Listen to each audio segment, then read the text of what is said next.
La audacia de la fundación. Fines de febrero de 1914. Los jóvenes trabajaban con un ímpetu en los estatutos de la congregación mariana que querían presentar en Viena. Habían debatido acaloradamente al respecto, incluso durante el domingo de carnaval. Caminando por el sendero que desciende del seminario hacia el valle, el cual estaba ese día cubierto por una capa de hielo, el padre Kentenich contempla a través de los árboles desnudos la capillita de San Miguel que se alza frente a la casa antigua. Piensa entonces que en los estatutos tiene que establecerse un lugar de reunión para los miembros de la congregación mariana, una iglesia o capilla. La capillita del valle sería un lugar adecuado. El padre Kolb le había aconsejado que dispusiese de la capilla del seminario, mucho más bella, o bien el oratorio de los hermanos, pero la idea no le satisface, pues eran lugares demasiado públicos. Cualquier profesor podría enterarse de lo que los muchachos conversan, lo que dicen en sus conferencias y debates y todo aquello que los motiva. El padre Kentenich quiere proteger esa vida que comienza a florecer y la autonomía de los muchachos.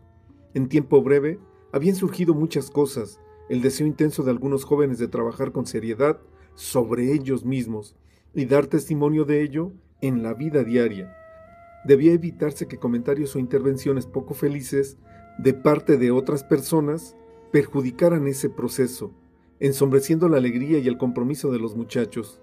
En tal sentido, el padre Kentenich tenía bastante que hacer como agente de conciliación entre los jóvenes y los profesores, influyendo positivamente sobre los muchachos para que fuesen comprensivos con los docentes y para que la relación entre estudiantes y profesores se mantuviese en equilibrio.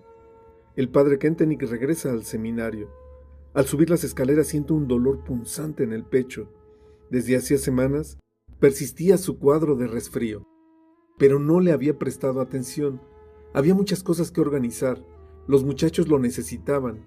Este lloraba porque echaba de menos su hogar, este otro porque el profesor le había rechazado el trabajo escrito, y aquel de más allá por haber sido tratado injustamente por el padre prefecto. Además, surgían conflictos entre ellos que él procuraba resolver, o el caso de aquel chico que encuentra en un rincón del corredor. Tenía las manos vendadas y sollozaba. Inmediatamente va a su encuentro y le deja quitar las vendas.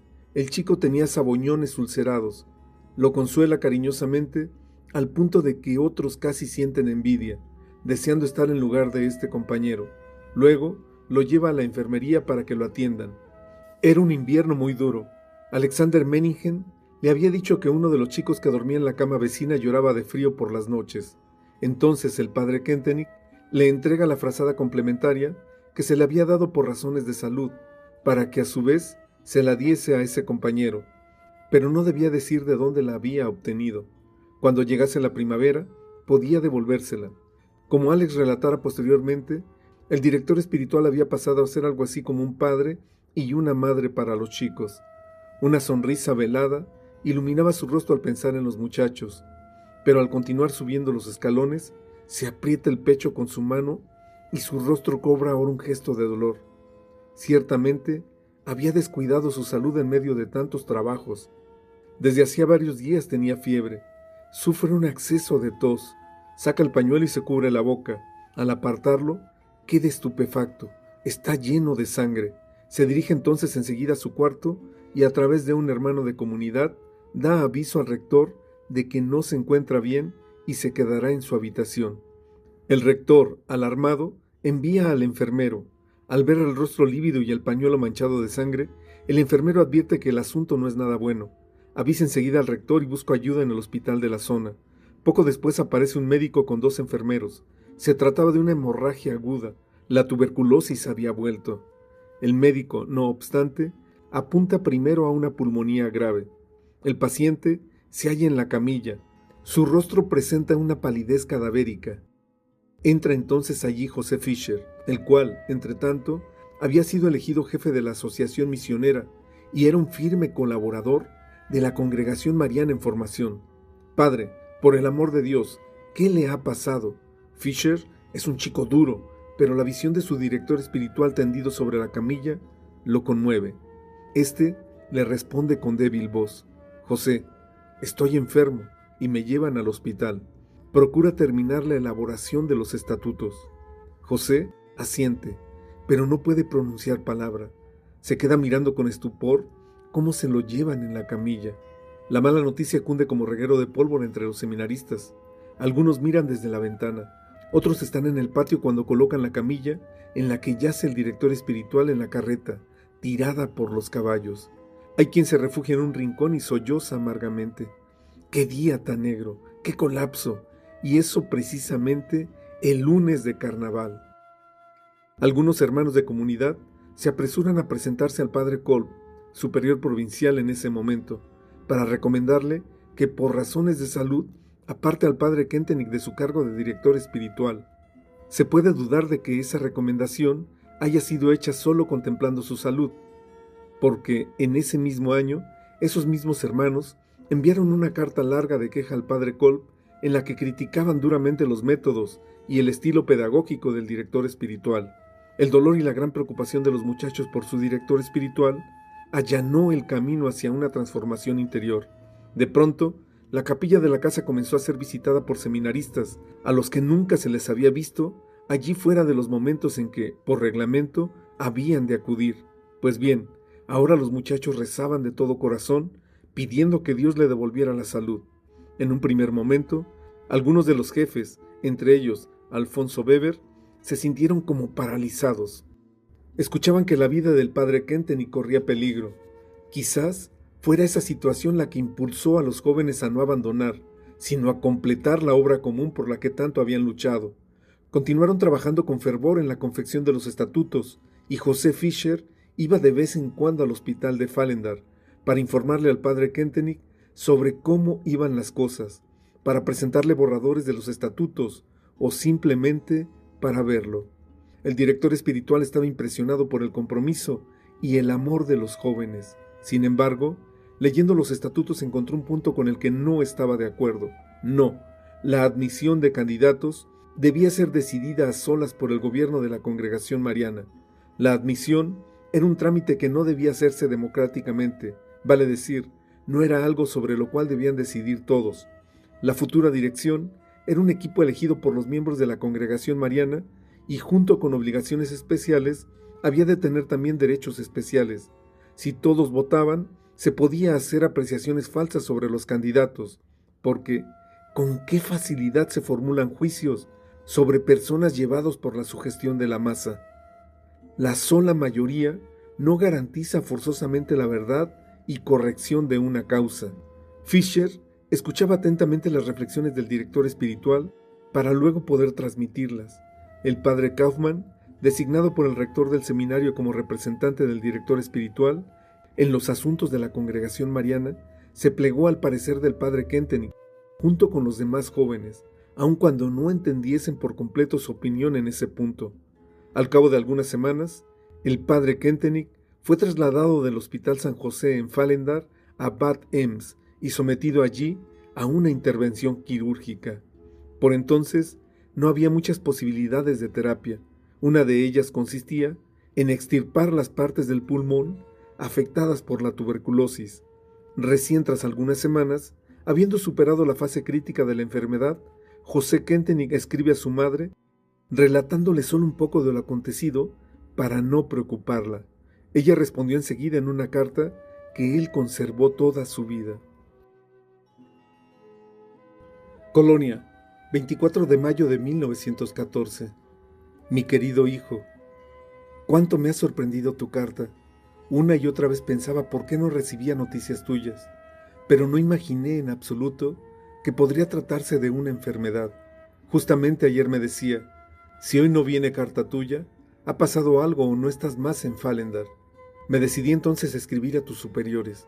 Entretanto, llegó tu carta. Entonces, mis pensamientos volaron hacia ti, querido hijo, para consolarte, y me dormí llorando.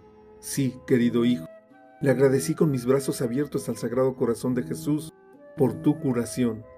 Cuando se ha estado tan cerca de la eternidad, se ve la vida con ojos muy distintos. A todos nos pasa algún día. Qué bueno entonces estar preparados. Sigue las recomendaciones de tu médico. Me escribes que pronto cesó la hemorragia. ¿De dónde provenía la sangre? Gracias a Dios estás bien atendido.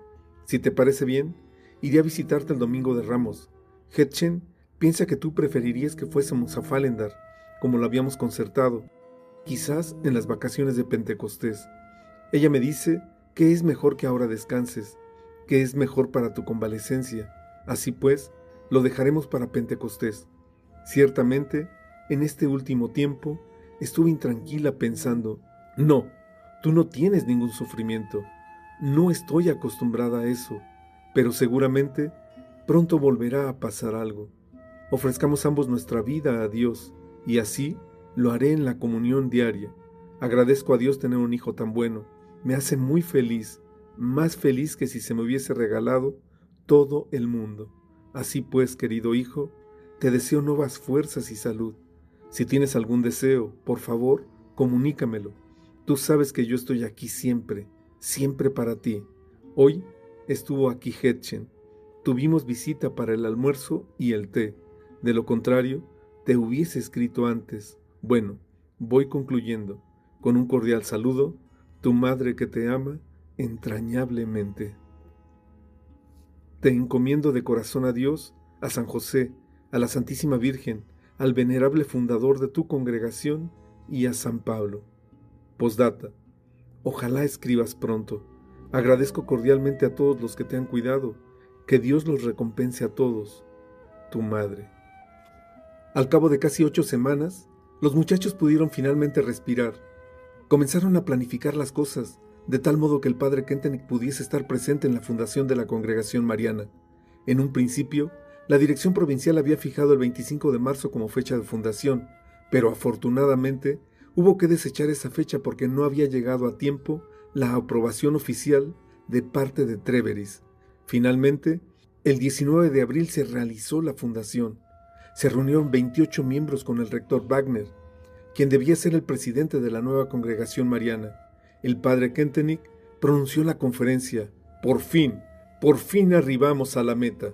En ella, vuelve a abordar algunas objeciones de parte de la casa y luego enfoca las tareas que tenían por delante. Per Mariam ad Jesum, por María a Jesús. He aquí, en resumen, la finalidad de la congregación mariana.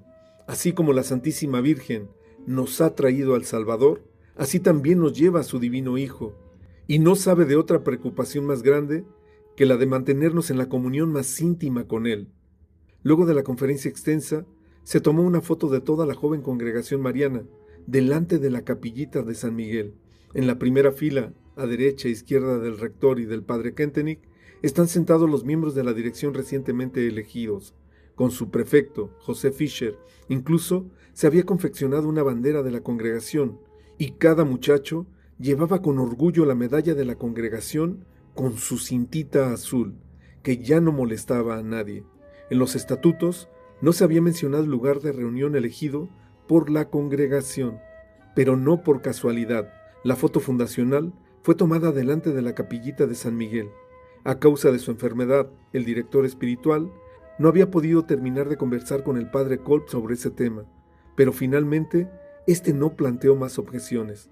Si bien de parte de los profesores hubo protestas contra esa decisión, en el verano el padre Kolb obtuvo el permiso correspondiente de parte del Consejo Provincial y regaló la capillita a la congregación. En junio llegó de Viena la confirmación oficial de ese lugar de reunión. El padre Kentenich era consciente plenamente de que se había generado todo tipo de roces entre quienes pertenecían a la congregación mariana y los que preferían quedar al margen, pero él los había dejado confrontarse. De ese modo, la congregación pasaba a ser fruto de una auténtica conquista.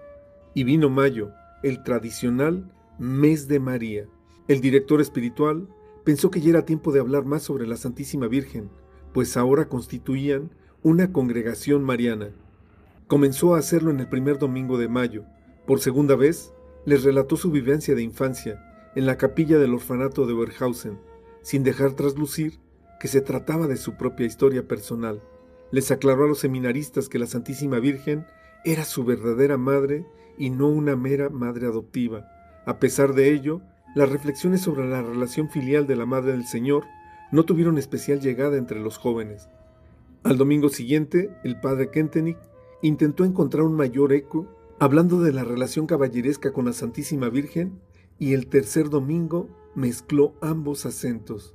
El director espiritual percibía cabalmente las resistencias íntimas, por eso habló también sobre las dificultades y dudas que asaltaban mentes y corazones. Al cabo de ese mes de mayo, no tuvo la impresión de haber despertado un interés especial por la Santísima Virgen entre los muchachos, pero no cejó en su empeño. Observó entonces que en los cursos más jóvenes había un grupo muy entusiasta y esforzado, nucleado en torno de la figura de José Englyn. Esos muchachos querían ingresar a la congregación y cultivaban una especial devoción mariana.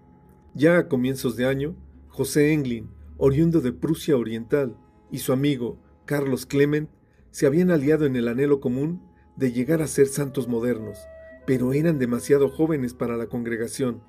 En junio, el padre Kentenich percibió un cambio particular también entre los muchachos mayores, enemigos encarnizados de la congregación, como, por ejemplo, Max Brunner.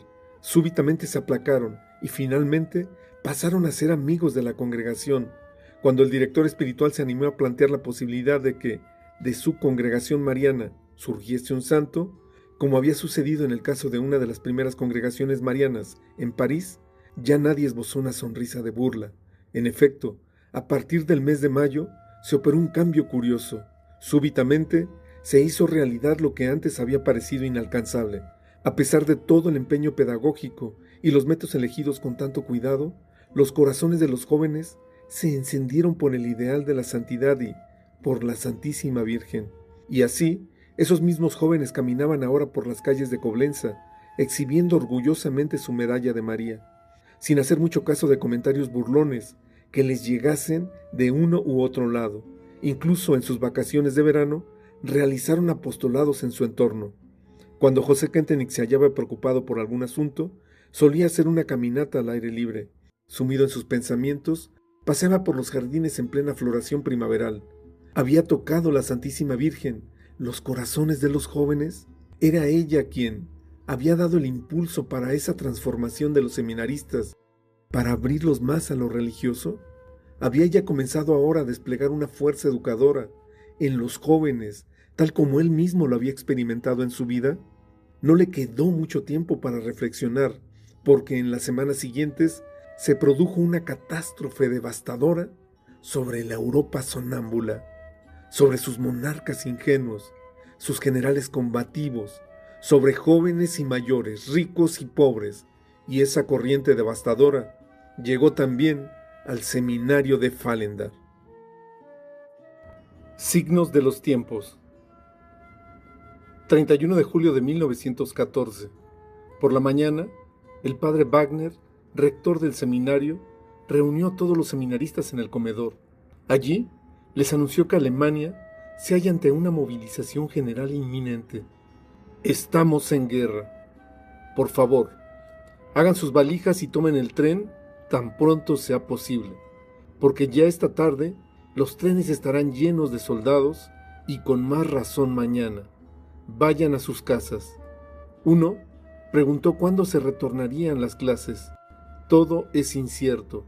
En caso de guerra, así se lo acordó con las autoridades estatales, el seminario sería convertido en hospital militar. Estimamos que esta guerra no será muy larga. Les informaremos cuándo podrán volver. Se acabó todo orden. Todos corren precipitadamente a empacar, a buscar las valijas en el altillo, la comida para el viaje, los horarios de los trenes. Al día siguiente, la casa está vacía. En Berlín, desde el balcón del palacio, el emperador Guillermo II proclama la movilización general alemana. Como una especie de reacción trágica en cadena y en virtud de alianzas, surgen partidos que promueven la guerra y obligan a entrar en guerra a países que presuntamente no eran partidarios del conflicto bélico. ¿Qué pasa entonces? El rector y otros sacerdotes palotinos se presentan enseguida, voluntariamente, para servir a la patria. A lo largo de los 4 años de guerra, estuvieron bajo bandera 372 palotinos del Imperio Alemán, generalmente en calidad de capellanes militares o enfermeros. Los seminaristas y hermanos palotinos también se incorporaron a filas, sirviendo incluso como soldados en el frente de batalla. El padre Kentenich no se hacía ilusiones sobre lo que provocaba la euforia bélica de sus compatriotas. Para él, la guerra era claramente una consecuencia del pecado. No ignoraba el desarrollo de los acontecimientos políticos dentro y fuera de Alemania. Tomaba en mano cuanto diario podía conseguir, porque su mayor preocupación eran los muchachos, el peligro que ellos correrían, y no solo físicamente. ¿Qué sería de ellos cuando estuviesen en los cuarteles, en el frente de batalla, expuestos sin protección a las influencias más diversas? ¿Qué sería de todo lo que habían conquistado? ¿Qué sería de la congregación mariana, que acababa de florecer? La mayoría de los miembros, llamados congregantes, tenían ya edad apta para el servicio militar. El peso de la responsabilidad que sentía por los jóvenes lo impulsó a dirigirse a la capilla. Allí se arrodilló ante la imagen de la Mater Puritatis, la Madre de la Divina Pureza, hundió la cabeza entre sus manos y rezó: Madre, ya no puedo estar más junto a ellos, no los puedo consolar, ni proteger, ni aconsejar. Ahora te toca a ti, tienes que hacerte presente, demuestra que eres madre allí donde más grande sea la necesidad. Toma en mi lugar la responsabilidad pedagógica por los muchachos. Tú tienes el poder de transformar. Eres la mejor educadora. Pon de manifiesto todo tu poder. Ya lo has demostrado muchas veces. Tienes tantas posibilidades. Luego de rezar largo rato, volvió a su oficina. Han llegado las primeras cartas de los seminaristas de sus vacaciones involuntariamente largas. Relataban sobre lo que encontraron en casa, la sorpresa de sus familiares cuando los vieron en la puerta, los padres y hermanos que ya habían sido llamados a filas, el nerviosismo y las necesidades del pueblo donde tenían su hogar, pero también relataban sobre sus propios pensamientos y sentimientos. Algunos contaban cómo se esforzaban por mantener los ideales de la congregación mariana en esa nueva situación. El padre Kentenich respondía a todas las cartas. Cada renglón de los muchachos le era importante. José Fischer le escribía a menudo. No deseaba otra cosa que ser liberado del servicio militar para así, luego de obtener el bachillerato, comenzar el noviciado, o al menos no tener que servir en el ejército tomando las armas, porque eso no era adecuado para un futuro sacerdote. Prefería colaborar como enfermero. Otros congregantes oriundos de Fallendar estaban ya acuartelados o viajando en trenes de carga hacia el frente occidental. Contando apenas con 18 años, se veían involucrados en una guerra cruel, sin tener la mínima noción de lo que eso significaba. En octubre, cuando llegaron los primeros trenes con heridos graves en las estaciones de ferrocarril, ya no había multitudes entusiastas que ofrecían ramos de flores y que saludaban con sus sombreros a los que partían. A la euforia bélica sucedió el desencanto. Se abandonó la esperanza de un final rápido de la guerra. Desde el principio, el padre Kentenich no creyó que la guerra fuese una guerra relámpago circunscripta a una determinada zona. Más bien, veía la amenaza real de una conflagración mundial vasta. A principios de septiembre, respondiendo a una carta de José Fischer, escribe sobre una guerra mundial. Le preocupaba el destino de esos jóvenes que amaba entrañablemente. El único refugio que encontró en su preocupación fue la persona de la Santísima Virgen y el sagrario en la capilla, donde sabía que el Señor estaba presente. En las tardes, el padre Kentenich usualmente iba de su oficina a la biblioteca. En las mesas había varios diarios y revistas. Ese día tomó la revista Allgemeine Rundschau y la hojeó. Mirando los títulos de los diferentes artículos, uno decía: Una ciudad de vida sobre una ciudad de muerte. El título sonaba curioso, invitaba a la lectura. Comenzó a leer el artículo y súbitamente se despertó su interés. Se trataba de un abogado que había sido ateo, materialista y masón, pero que luego se había convertido al catolicismo. Con oración y sacrificios, había edificado un santuario de peregrinación en la zona de las ruinas de Pompeya, justamente en el valle de Pompeya, la ciudad romana que en la antigüedad había sido destruida trágicamente por la erupción del Vesubio, y ahora anualmente peregrinaban miles de personas a ese lugar, el cual se había convertido en un santuario mariano, solo mediante el rezo con fe del Santo Rosario. El padre Kentenich deja el diario a un lado, se dirige a la ventana, sus ojos buscan la capillita de San Miguel, allá abajo en el valle. Al principio, el padre Miguel Kolb Había planteado una serie de objeciones al uso de la capillita como lugar de reunión. Estaba demasiado lejos, se hallaba sucia y abandonada. Ya no era un espacio destinado a fines sacros, sino un depósito donde el hermano jardinero guardaba sus herramientas. Pero finalmente el superior provincial cedió, también porque de alguna manera se sintió personalmente honrado con la idea de restaurar la capillita, ya que el arcángel Miguel era su santo patrono. Sí, el padre Miguel Kolb hizo inclusive algunas renovaciones menores a la capilla e hizo traer una estatua de San Miguel que a partir de entonces ocupó un lugar de honor en el altar tallado en madera. El padre Kentenich continúa meditando lo leído. En el valle de Pompeya había surgido un santuario mariano solo en virtud de un compromiso humano con la oración y por la iniciativa del abogado Bartolo Longo. Allí se produjeron muchas conversiones. Personas que acudieron al lugar transformaron sus vidas. ¿Y si Dios quisiera hacer algo así, también aquí? ¿Y si la Santísima Virgen se dejara atraer hacia aquí en virtud de oración y sacrificios? ¿Y si quisiera desplegar aquí su educación maternal, educar a los jóvenes para que llegasen a ser firmes, libres y sacerdotales, tal como Él lo deseaba para ellos? Dios había elegido la mejor madre para su hijo, y no en vano Jesús, clavado en la cruz, le había dado a su Madre Santísima la misión de ser madre de todos los hombres. Ella quería estar cerca de sus hijos.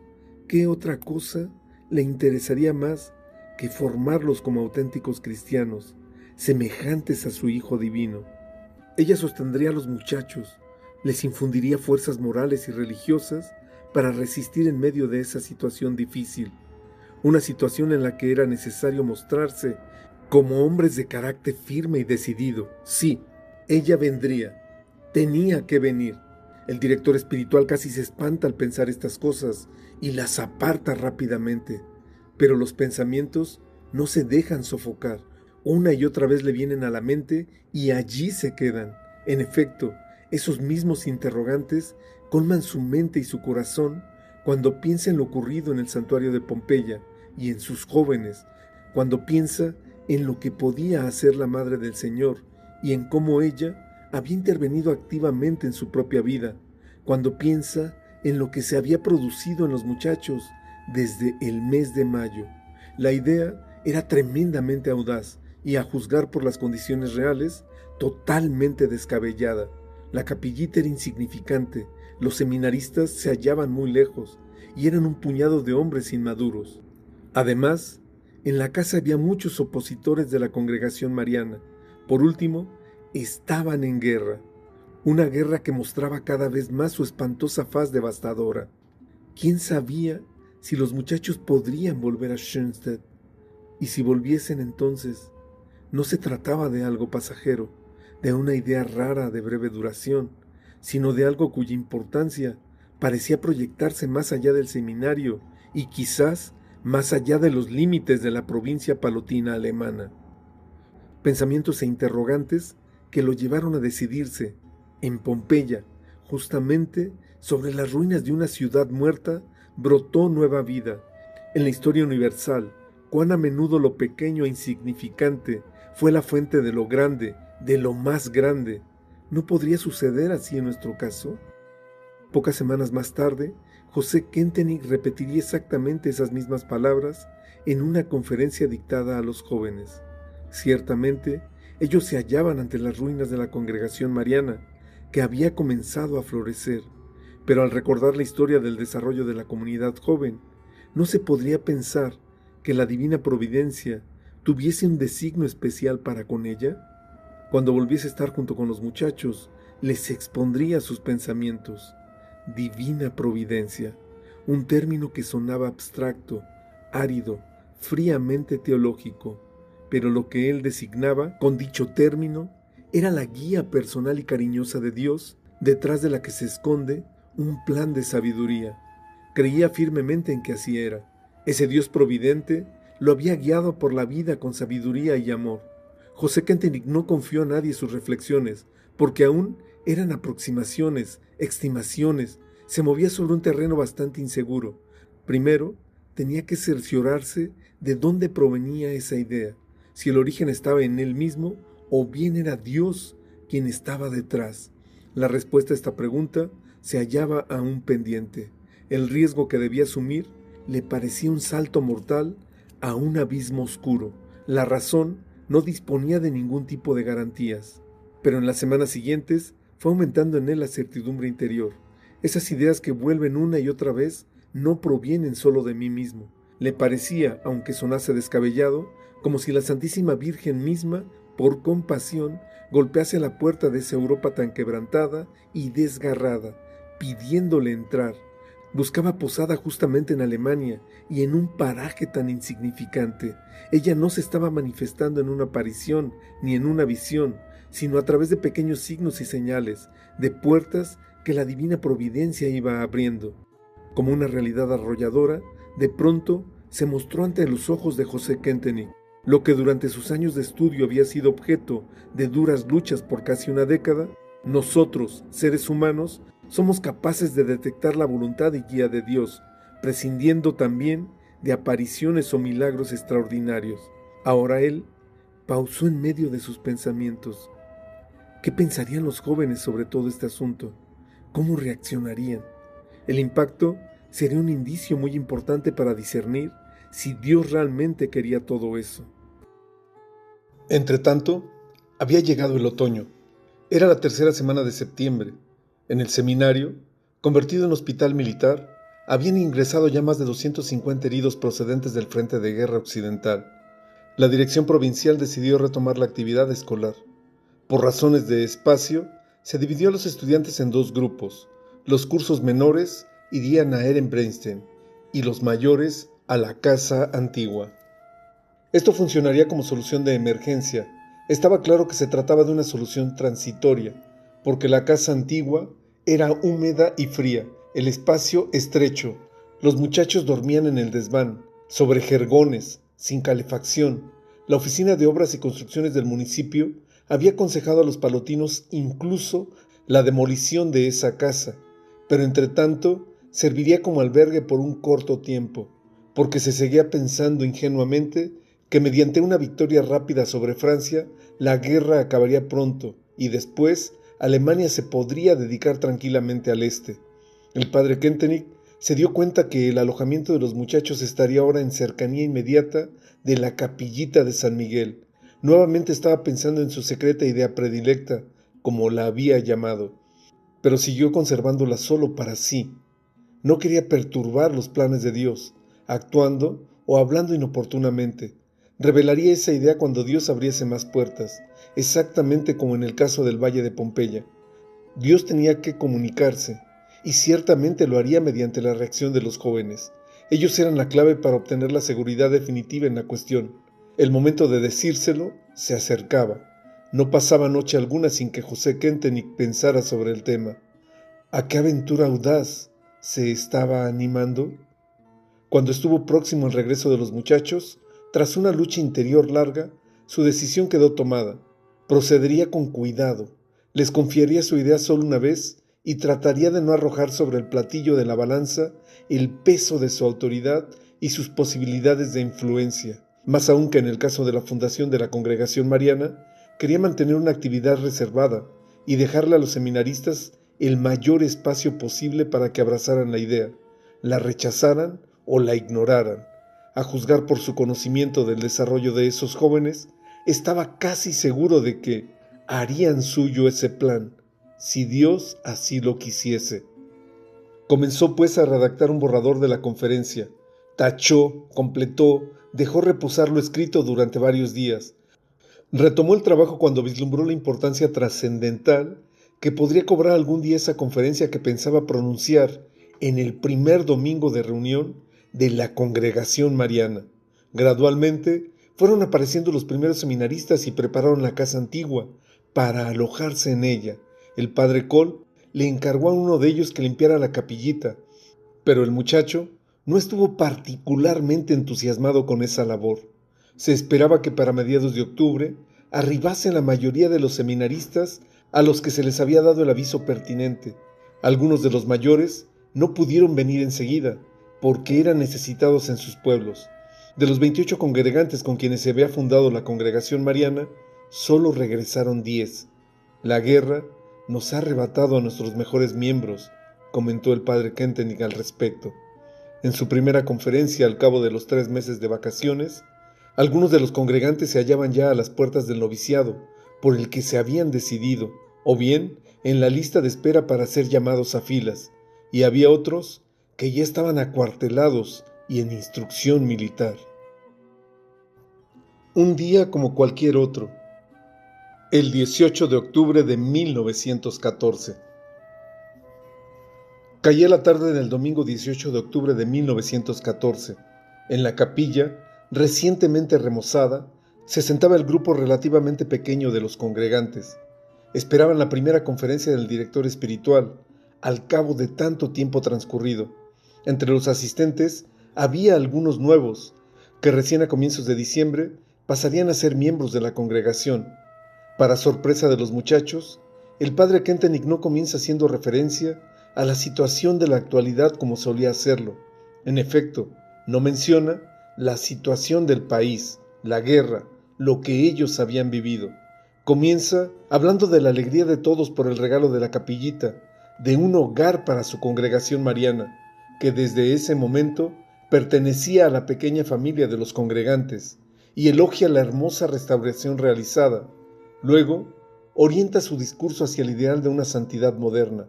Un auténtico congregante no se conforma con la mediocridad. Como había dicho muchas veces, en épocas grandes se necesitan hombres grandes. Hay que aspirar a la totalidad, porque con mediocridad no se salva el mundo. Cada uno de nosotros ha de alcanzar el mayor grado posible de perfección y santidad según su estado.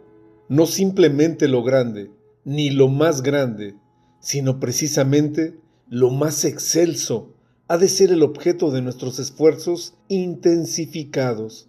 Casi como disculpándose, me atrevo a formular una exigencia tan extraordinaria, solo en forma de un modesto deseo. Y continúa: pero si ustedes quieren saber el origen de este anhelo, me parece que puedo manifestarles una secreta idea predilecta. Y expone entonces su proyecto, que lo ha tenido inquieto desde hace semanas.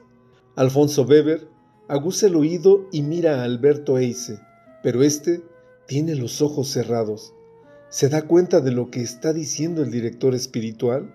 A Alfonso le llama la atención que el padre Kentenich sujete firmemente la hoja del manuscrito de su conferencia.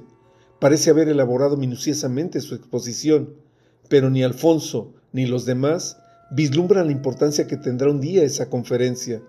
Si bien está cansado por la larga caminata, se esfuerza por seguir las palabras del director espiritual. San Pedro, después de haber contemplado la gloria de Dios en el Tabor, exclamó arrebatado: ¡qué bien estamos aquí! Establezcamos aquí 3 tiendas. Una y otra vez vienen a mi mente estas palabras, y me he preguntado ya muy a menudo, ¿acaso no sería posible que la capillita de nuestra congregación llegue a ser a la vez nuestro Tabor, donde se manifieste la gloria de María? ¿Qué serán estas glorias que la Santísima Virgen habrá de manifestar aquí? El director espiritual continúa su discurso, sereno, sin apasionamiento. Sin duda alguna, no podríamos realizar una acción apostólica más grande, ni dejar a nuestros sucesores una herencia más preciosa que inducir a Nuestra Señora y Soberana a que erija aquí su trono de manera especial, que reparta sus tesoros y obre milagros de gracia. Milagros de gracia. ¿Cuáles serían? Alfonso no puede creer lo que está oyendo cuando el padre Kentenich prosigue. Sospecharán lo que pretendo. Quisiera convertir este lugar en un lugar de peregrinación, en un lugar de gracia para nuestra casa y toda la provincia alemana, y quizás más allá. Que todos los que acudan aquí para orar experimenten la gloria de María y confiesen: ¡qué bien estamos aquí! Establezcamos aquí nuestras tiendas. Este es nuestro rinconcito predilecto. ¿Un lugar de peregrinación? ¿Aquí?, se pregunta Alfonso. ¿No solo para nosotros, sino también para otros? no solo ahora en los años de guerra, sino para las generaciones venideras? ¿Cómo se le ocurrió al padre Kentenich esa idea? Alfonso hace girar entre sus dedos su boina de estudiante. ¿Cómo se haría eso? El padre Kentenich irradia una gran seguridad. Está firmemente convencido de que ellos se sumarán al proyecto. Al decir esto, mis queridos congregantes, siento que mis palabras se encuentran eco. Y están ardiendo sus corazones. Ustedes han hecho suyo mi proyecto. Lo pongo tranquilamente en sus manos. Lo mismo que su ejecución. Y no tengo reparo en escribirlo en nuestra crónica. Que las generaciones venideras nos juzguen. Alfonso, al igual que algunos otros, ya no podía seguir más todo lo que se estaba exponiendo. Escucha la comparación que hace el director espiritual con el llamamiento de Santa Juana de Arco, la humildad de esa joven y la misión que Dios le confió. Escucha otros ejemplos, cómo Dios lleva a cabo sus obras, cómo utiliza a los hombres para grandes empresas. De pronto, pareciera como si el director espiritual prestase su voz a la Santísima Virgen y hablase en nombre de ella. Alfonso se pierde en sus pensamientos. En algún momento vuelve a prestar atención al momento presente y escucha, tenso, lo que el padre Kentenich dice sobre la guerra, sobre sus devastadoras consecuencias y lo que Dios quiere decir a través de ella. Si no hubiese pecado, no habría guerra. Esto vale en general, pero se documenta muy patentemente en el genocidio actual. Llama a la guerra genocidio y no da lugar a dudas de lo que considera una injusticia criminal. Nadie se anima a decir algo así. Alfonso queda asombrado. El director espiritual considera a los enemigos de Alemania no como enemigos, sino como pueblos a los que se precipita a una carnicería absurda, tal como se hacía igualmente con la propia patria. El padre Kentenich habla de la miseria indecible que la guerra acarrea para las naciones. Habla sin eufemismos, describe drásticamente la realidad de la guerra. Tal como es el efecto, así es también la causa. Esta guerra espantosa es el resultado del pecado, de la desmedida ambición humana de poder, del insaciable afán de prestigio y de honor, de la desmesurada arbitrariedad y arrogancia del hombre moderno. La guerra ilustra las consecuencias que tiene para el hombre el haber abandonado a Dios. En esa situación subyace un llamado a la humanidad. Si de este tiempo de necesidades grandes se logra sacar la ganancia inmensa que puede aportar en el campo religioso, se convertirá entonces en un verdadero tiempo de gracia, en un verdadero tiempo de Dios. Pero si dejamos pasar este momento grande y decisivo sin aprovecharlo, no vendrá otro tan favorable en los próximos años. Las reflexiones del padre Kentenich no están dominadas por las imágenes del enemigo difundidas por la propaganda, sino por la cuestión del destino final del hombre en relación con Dios. Los interrogantes que lo inquietan no son los que están en primer plano en ese tiempo. ¿Cómo ganaremos la guerra? ¿Qué victorias hemos cosechado en los campos de batalla? ¿Cómo lograr que termine rápidamente? No. Con toda esta situación, su principal pregunta es, ¿qué quiere Dios de nosotros? Hacia el final, el padre Kentenich vuelve a mencionar la única condición para persuadir a la Madre del Señor a que se establezca entre ellos. A la luz de todas estas cosas, no queda duda sobre el propósito que persigue la divina providencia en relación con nosotros. Quiere acelerar nuestra autosantificación. De esta manera se cierra el círculo de sus reflexiones. Ese parece ser el nuevo y amplio programa, tal como lo consignara en el encabezamiento del manuscrito de su conferencia. Programa: aceleración del desarrollo de nuestra santificación y por eso transformación de nuestra capillita en un lugar de peregrinación. Luego de la conferencia, los jóvenes abandonan la capillita un poco sorprendidos. ¿Habré escuchado bien? El director espiritual realmente quiere hacer de nuestra capillita de San Miguel un lugar de peregrinación. Durante largo tiempo, Esa pregunta fue la única resonancia que quedó en los oyentes. Algunos de los que más tarde, como José Englin, habrían de comprometerse por entero con la idea predilecta del director espiritual, e incluso ofrecieron sus vidas por ella. No estuvieron presentes ese día. El primero que se motivó con esas ideas a ofrecer su vida a Dios por la realización de dicho objetivo fue el segundo prefecto de la congregación, Francisco Javier Salzuber, quien poco después del 18 de octubre fuera convocado a filas. El tiempo posterior. Inmediatamente después de la conferencia, las cosas se mantuvieron bastante tranquilas. Los muchachos estaban ocupados con cosas muy distintas. La rutina diaria los absorbía con sus extraordinarias exigencias. La vida continuaba. Por amor al director espiritual, suspendieron los ejercicios y juegos bélicos en el patio. En la conferencia, les había dicho que no veía los juegos bélicos con buenos ojos. Durante meses, no se dijo ni una palabra más sobre la conferencia. También el padre Kentenich callaba, cumpliendo con su propósito. Más bien, procuraba fomentar el desarrollo personal de los jóvenes y entusiasmarlos por una vida personal signada por lo religioso y por decisiones firmes en la vida cotidiana. En la jornada de Donauwörth, había escuchado una idea que ahora pasa a aplicar. Propuso a los muchachos que hicieran una oración privada de la mañana y otra de la noche, fuera de las oraciones comunitarias. Sabía que pronto vendría el tiempo en el que ya no habría muros conventuales que protegiesen la vida religiosa y moral, y entonces todo dependería de cuánta autonomía moral habían adquirido los muchachos en ese campo. A comienzos de diciembre se incorporaron los nuevos congregantes. A la vez, se fundó una congregatio minor, a fin de sumar también a los más chicos. Se intensificó el contacto con el director espiritual. Precisamente los que estaban afuera, los externos, buscaban su consejo.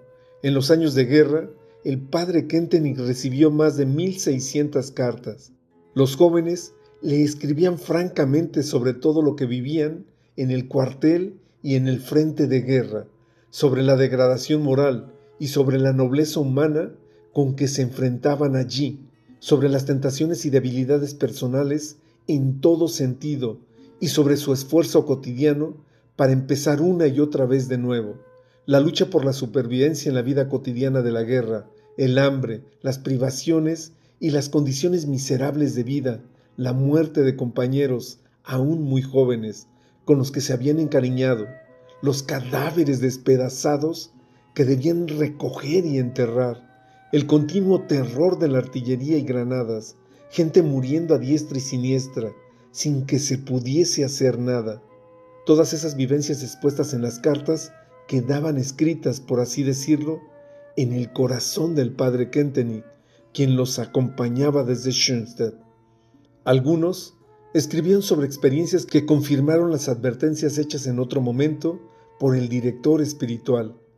Con qué rapidez se desmoronan las formas y costumbres, toda autoestima y nobleza, cuando no han echado raíces ni han sido cultivadas en el interior del ser humano, y cómo algunos se inclinaban, sin oponer resistencia, a conformarse, a someterse al carácter de su entorno. Los jóvenes estaban impresionados por los comentarios despectivos y la degradación de muchos, tan pronto como se les forzaba a las condiciones primitivas de las trincheras.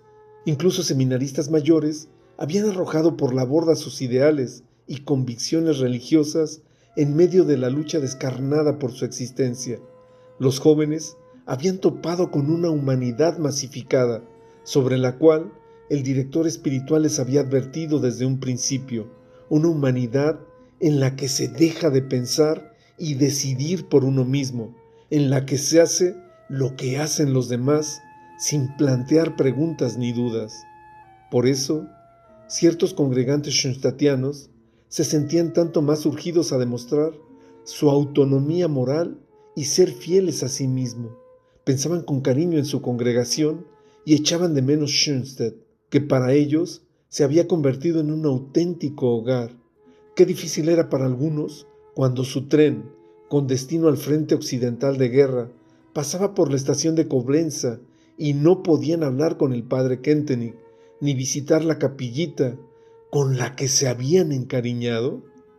Sin embargo, en medio de este terrible caos, había también cosas gratas que informar. Por ejemplo, que se podían reunir de 2 a 2 o de 3 a 3, o que habían logrado un pequeño acto de vencimiento de sí mismos, o cumplido una acción apostólica. En diferentes lugares, organizaron lo que llamaban Día de Congregantes, en los que conversaban en pequeños grupos para darse ánimo. Por otra parte, el padre Kentenich constató con alegría el siguiente fenómeno. Se estaba desarrollando una auténtica conciencia de responsabilidad de unos por otros. Mientras unos enfrentaban la dura cotidianidad de la guerra, los otros en el seminario se sentían como sus ángeles de la guarda y comenzaron a ser sus representantes en la capillita con sus oraciones y en las asambleas con sus opiniones. De los externos se originó la llamada así organización externa, a la que se sumaron todos los que se habían ligado a los ideales de Schoenstatt, a la capillita y a la congregación mariana, aun cuando no pertenecieran oficialmente o cuando habían dejado el seminario. Por su actividad apostólica, algunos congregantes ganaron a otros jóvenes y formaron grupos nuevos que se reunían periódicamente. Querían sumar colaboradores para la meta que les había presentado el director espiritual y que en sus debates habían hecho suyas. Lo que los entusiasmaba particularmente era la idea de poner realmente algo en marcha, tal como lo había hecho por entonces la Congregación Mariana de Ingolstadt, impulsar una renovación espiritual y moral a partir de la fe.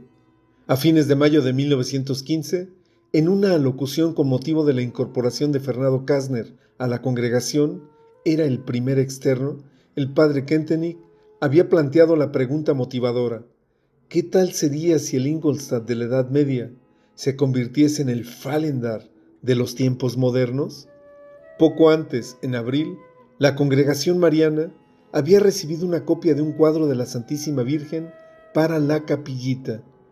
Era el regalo de un profesor. Este había visto y adquirido el cuadro en una casa de compra y venta de Friburgo.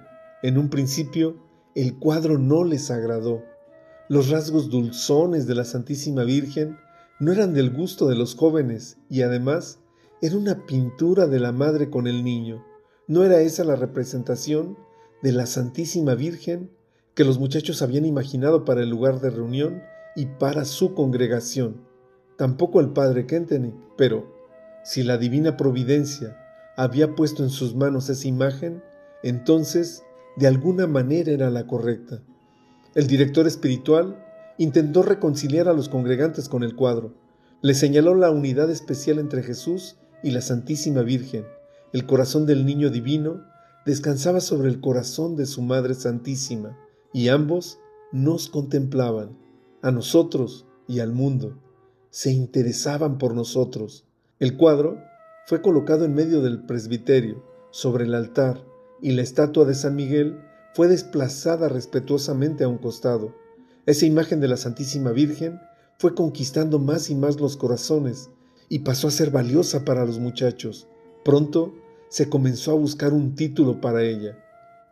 El pintor italiano Luis Crosio, 1835-1915, había bautizado el cuadro original Refugio de los Pecadores, pero ni a los congregantes ni al padre Kentenich les parecía un título adecuado para la acción que la Santísima Virgen había de desplegar desde esa capillita.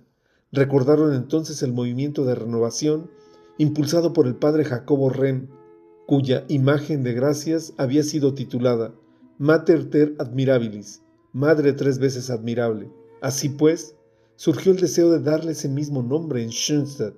Pronto se hizo costumbre la designación MTA, abreviatura del título latino Mater ter admirabilis, no de Ingolstadt, sino de Schoenstatt. El padre Kentenich observaba con asombro el fervor que se había despertado entre los muchachos. Uno limpiaba en secreto los zapatos de otro compañero. Aquel otro, en el segundo desayuno, esperaba pacientemente que la horda de compañeros hambrientos se abatiera sobre las rebanadas de pan con mermelada y comía lo que quedaba, lo cual no tenía un aspecto particularmente apetitoso. Muchos mostraban gran esmero en el estudio y en la observación del reglamento de la casa, que antes les había deparado muchos problemas. Incluso los docentes, que habían hecho muchas objeciones a la pedagogía del padre Kentenich y a la congregación mariana, estaban impresionados al ver que muy rara vez tenían que llamarle la atención a algún seminarista. Se multiplicaban las visitas a la capillita donde estaba la nueva imagen, pero también los externos daban testimonio de su íntima unión a ella. Unos pedían que se rezase allí por ellos, otros que depositaran allí su foto que habían enviado al padre Kentenich. La pequeña capilla se convirtió pronto en un punto de atracción especial y punto central secreto de la comunidad. En las cartas se usaba el término santuario cada vez con mayor frecuencia, porque creían sentir allí, de manera especial, la cercanía de Dios y de la Santísima Virgen. Los muchachos asumían sin queja la dureza del alojamiento primitivo en la casa antigua, donde el pan era escaso, los jergones muy incómodos, a la mañana el agua en las palanganas helada, pero todo sacrificio contaba. Todo sacrificio pasó a ser para ellos expresión de su amor. Se les denominó contribuciones al capital de gracias de la MTA. El director espiritual les había hablado sobre el mérito de las buenas obras que redunda en el bien de otros. La imaginación juvenil fértil hizo de esos méritos un capital al que siempre se puede aportar algo más. Debido a los bonos de guerra, el dinero era un tema de conversación habitual en la mesa. Así como los bancos del mundo, la Santísima Virgen, como tesorera de Dios, disponía de un gran capital, un inmenso tesoro de gracia que nos había sido regalado con la redención cumplida por Cristo. Como auténticos colaboradores del reino de Dios, los jóvenes querían que todo lo que ellos le regalaran a su madre en la capillita contribuyese para que ese capital se derramara sobre otros, redundara en el bien de otros. En mayo de 1915, José Englin comenzó con estas contribuciones al capital de gracias de la MTA. Para los muchachos, la autenticidad del amor se demostraba en lo que estaban dispuestos a regalar y ofrecer. Sus oraciones cobraron otra calidad, también en lo atinente a su preocupación por los compañeros que estaban en el frente de guerra y sus familias en el pueblo. Esto aumentó el amor a la Santísima Virgen, a la capillita y al lugar de Schoenstatt, como también la responsabilidad de unos por otros, tanto entre los internos como los externos de la congregación mariana schoenstattiana. Floreció así una vida nueva y muy original. El director espiritual siguió siendo el alma de la comunidad, como le expresara en una carta a uno de los muchachos. Llenos de asombro, los que habían quedado en Schoenstatt leían en las cartas de los que estaban en el frente de batalla cómo sus compañeros, corriendo riesgo de vida continuo durante meses en las trincheras, miserables agujeros, procuraban llevar adelante una vida espiritual, hablar con otros sobre la fe y cultivar el amor al prójimo.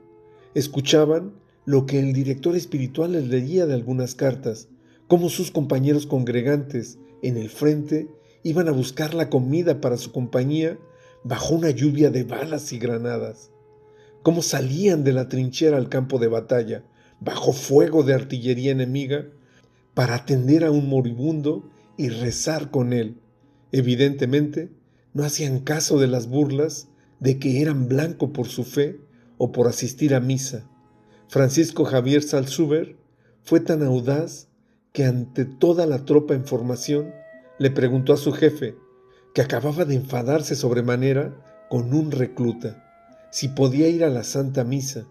Para sorpresa de todos, el sargento mayor le respondió, sí, puede ir, pero solo con una condición, que usted rece también por mí. Al final, Francisco Javier pudo ir incluso diariamente a misa. También el padre Kentenich se había mudado con los seminaristas a la casa antigua. Allí, sobre su escritorio, se acumulaban más y más las cartas. Le pidió ayuda a su madre y a su prima Enriqueta. Estas le enviaron gorras y orejeras tejidas rodilleras, calcetines y dinero para sus chicos en el campo de batalla. Junto con las cartas numerosas, el padre Kentenich preparó todo tipo de paquetes que fueron enviados a los diferentes frentes de batalla de Europa. Los jóvenes habían solicitado para ellos y también para su apostolado rosarios, medallas, libros y folletos. También les enviaba otras cosas por el correo militar: jamón, quesos duros, galletas y cigarros. Si la calidad de los cigarros no era tan buena, se disculpaba escribiendo que, lamentablemente, no había conseguido algo mejor. Al pie de muchas cartas agregaba la pregunta: ¿tiene usted algún otro deseo que se pueda satisfacer? Se preocupaba por su bienestar casi maternalmente. Para los muchachos, a menudo el director espiritual era el único punto de referencia y contacto espiritual en medio de la dureza de esos tiempos de guerra. Estaban sedientos de un saludo, de una frase suya, a tal punto que conservaron sus cartas por muchos años. Esa asistencia espiritual y acompañamiento pedagógico no se interrumpió a despecho de los cientos de kilómetros que los separaban. En el verano de 1915, el padre Kentenich perdió casi 12 kilos de su peso. Su salud se quebrantó y fue internado en el hospital de Dernbach. Entretanto, observaba una incomparable eclosión religiosa entre sus muchachos, la cual no bastaban razones puramente naturales para explicarla. Parecía como si el Espíritu Santo prestara alas a los seminaristas. El director espiritual tomó finalmente la decisión.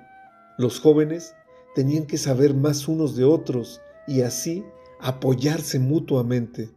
Ya en la primavera de 1915 había comenzado a enviar en cartas circulares algunos informes personales, con el permiso del autor, que había recibido en sus cartas, pero no era suficiente. En marzo del año siguiente, el padre Kentenich fundó una pequeña revista, la MTA, cuyo subtítulo era Motivaciones recíprocas en la lucha por nuestros ideales, amenazados en tiempos difíciles. Él mismo, o algunos de los jefes de la congregación mariana, escribían uno que otro de los artículos, sobre todo el editorial, pero la parte principal consistía en fragmentos de cartas. Pronto también los externos se contaron entre los lectores, y de una edición de 1000 ejemplares se pasó al año a una tirada de 2000 ejemplares. El teólogo, doctor Arnoldo Rademacher de Bonn, había tenido conocimiento de la revista y reunió algunos números de ella. En una conferencia pronunciada para pedagogos especializados en religión, llamó a Schoenstatt. En lo sucesivo, se designará así al movimiento. Un caso ejemplar. Otras congregaciones se suscribieron a la revista MTA, mientras que la propia comunidad palotina de Limburgo prohibía la revista a sus novicios. No obstante, esas resistencias volvieron a allanarse. A comienzos de agosto de 1918, el superior general comunicó al rector de Schoenstatt que se volvía a permitir el envío de la MTA a novicios y seminaristas. Para el movimiento joven, que por obra de los miembros externos había trascendido ya hacía tiempo los muros de los edificios palotinos de Fallendar, la revista se convirtió en un apoyo auténtico espiritual y moral, y a la vez en un valioso medio de apostolado. No asombra entonces que no solo teólogos o soldados se sintieran interpelados por esta nueva vida. Francisco Javier Salzuber conoció a la joven duquesa Gertrude von Bullion, que se había enrolado como auxiliar voluntaria de enfermería en el Hospital Militar de Mons, Bélgica. En los ensayos de canto semanales en el hospital, a Gertrude le llamaron la atención los jóvenes que se reunían por las tardes en torno de Salzuber. La impresionaron sobre todo la irradiación de su personalidad. Gertrude von Bullion, intrigada, se dirigió al joven teniente para informarse.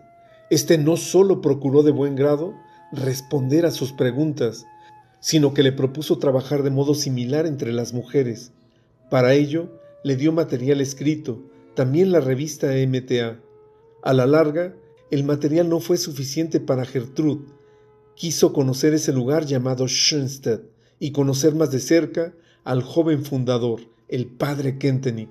En esos años, Luego de aquella memorable conferencia del 18 de octubre, el padre Kentenich tenía tantas ocupaciones que uno de los jefes en Schoenstatt, José Fischer, escribía: ¡qué maravilla! ¿Cómo has soportado tanto trabajo hasta ahora? La dirección de 2 congregaciones marianas, el cargo de director espiritual, la dirección de la revista, la correspondencia epistolar caudalosa con los externos, no es cosa de poca monta. El padre Kentenich no solo cumplía un papel inspirador, sino también organizativo. Así, por ejemplo, en una carta a Alberto Hesse, en agosto de 1916, le propuso una forma de articular la organización externa, dividiendo a los grupos, los cuales aumentaban en número en regiones y zonas. En esa época, se sintió a menudo débil de salud y tuvo que enfrentar muchas resistencias de parte de su comunidad.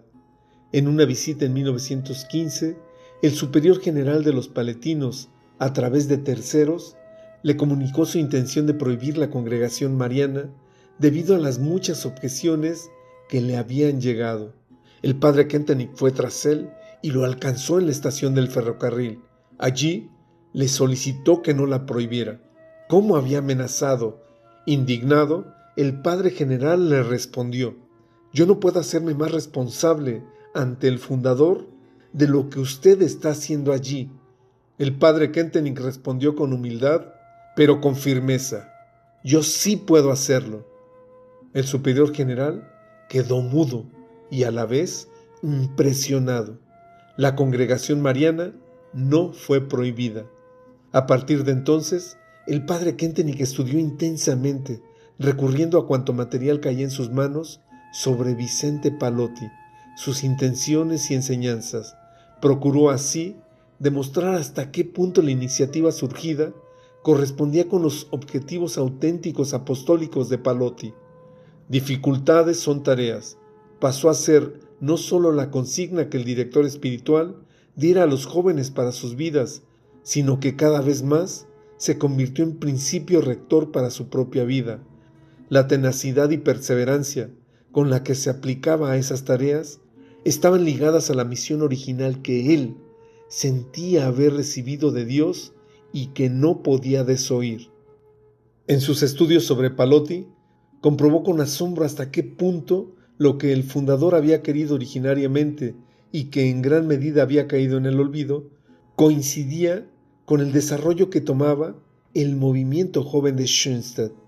En diversas oportunidades, procuró tematizar esa coincidencia, explicar cómo el movimiento joven de Schoenstatt había sido guiado por el Espíritu Santo. Con el transcurso de los años, una serie de sacerdotes palotinos se sumó a esa convicción. A lo largo de esos años fundacionales, a partir de 1912, el padre Kentenich mismo se sintió como instrumento en manos de otro.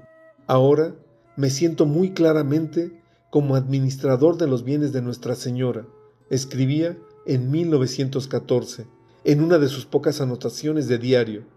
Esa conciencia de no pertenecerse a sí mismo se fue profundizando en él. Ya no le quedaba tiempo para pensar mucho en su estado de ánimo o en su salud.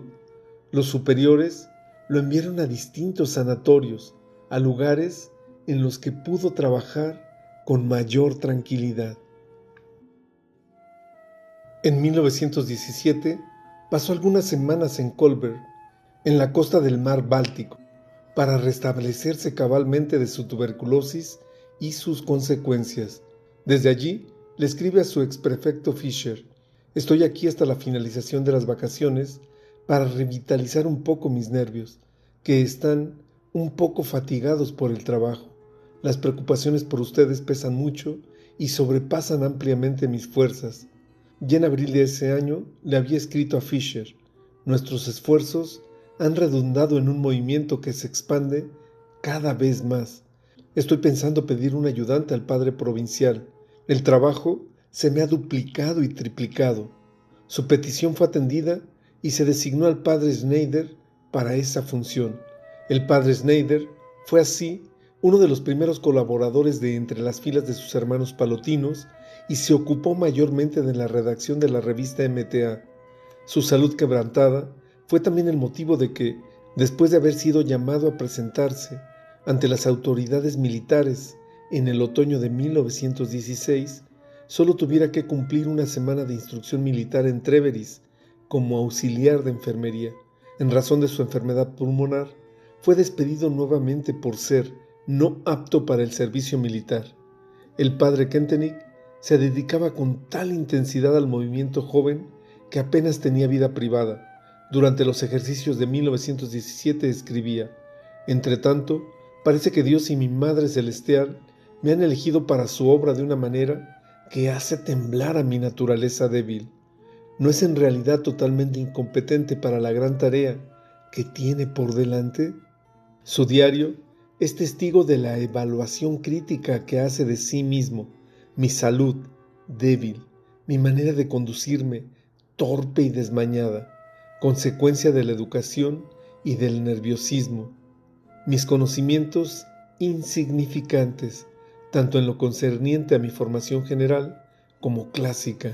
En suma, carencia de las condiciones naturales más necesarias, y para adquirir esos conocimientos me falta tiempo y oportunidad en razón del cúmulo de trabajo. Se plantea preguntas: ¿no es una locura mantener estos planes? ¿Cuán satisfecho y tranquilo podrías vivir como sacerdote si te conformas con tu cargo de director espiritual y desechases todo lo demás? Podrías cuidar mejor tu salud, enriquecer tus conocimientos, moverte mejor en sociedad. Pero todo eso no es decisivo para él, porque aquí es otro quien decide. Y sin embargo, si Dios y nuestra Madre del Cielo te necesitan, al menos hasta que aparezca otro en escena que sea más útil que tú y pueda continuar el trabajo con mayor empuje, heme aquí, Señor, envíame a donde tú quieras. Esta actitud fue signando más y más su manera de verse a sí mismo. La experiencia de sus limitaciones no le impidió proseguir su camino, pero en todas las cuestiones y decisiones importantes consultaba a su superior provincial, el padre Kolb. Trátese de la fundación de la Asociación Misionera, de la Congregación Mariana, o bien, en 1916, de la fundación de un círculo de seminaristas mayores. Sobre este punto, escribe a José Fischer: «Hay movimiento entre los seminaristas mayores. Lo he consultado con el padre provincial. Me dijo que se alegraría de que se fundase una congregación de seminaristas mayores». El padre Kentenich no estaba siempre en Schoenstatt. Asistía a jornadas y cursos en Düsseldorf, Colonia, Bonn, y en todas partes establecía contactos. En muchos lugares se había suscitado interés por el movimiento joven de Schoenstatt y por lo que surgía de ese rincón pequeño del valle de Vallendar. Más que los números grandes, lo importante para él era lo que se generaba en las almas de las personas al entrar en contacto con el santuario. José Englin era uno de los que de manera especial acogía toda motivación de su director espiritual. En su diario había escrito: «Quiero ser santo a través de mi director espiritual». José Englin se convirtió para el movimiento joven en una especie de modelo del ideal del hombre nuevo en la comunidad nueva. Tiene que haber sido luego del 4 de octubre de 1918 cuando Alfonso Weber entra intempestivamente en la oficina del director espiritual y le comunica la noticia conmovedora: José Englin ha caído en Cambrai. El padre Kentenich permanece quieto un momento junto a la ventana y contempla el santuario. Luego dice en voz baja, casi inaudible: «Ahora la congregación tiene su primer santo». Había vivido de cerca, por mucho tiempo y con mucha intensidad, el desarrollo de ese muchacho, y a la luz de esa vivencia no se podía negar la acción de la gracia divina en él y a través de él. Cierra sus ojos. Esa despedida le resulta difícil, como lo era también la de cada uno de sus seminaristas caídos en el frente de batalla. Los llevaba a todos en el corazón. Pero José Englin era uno de los pilares del movimiento joven. El padre Kentenich se dirige a su escritorio y saca del cajón la última oración personal de consagración que José le había enviado desde Flandes en junio de 1918.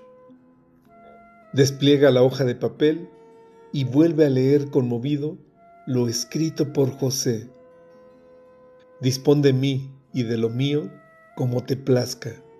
Si es compatible con tus planes, te ofrezco el sacrificio de mi vida por las tareas que le has fijado a nuestra congregación. José se convertiría en modelo luminoso para muchos que habrían de seguirlo.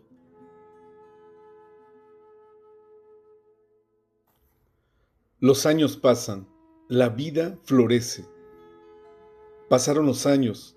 El padre Alexander Menningen, egresado del seminario, ya sacerdote palotino joven y uno de los colaboradores más estrechos del padre Kentenich, acababa de sentarse en un banco junto al fundador.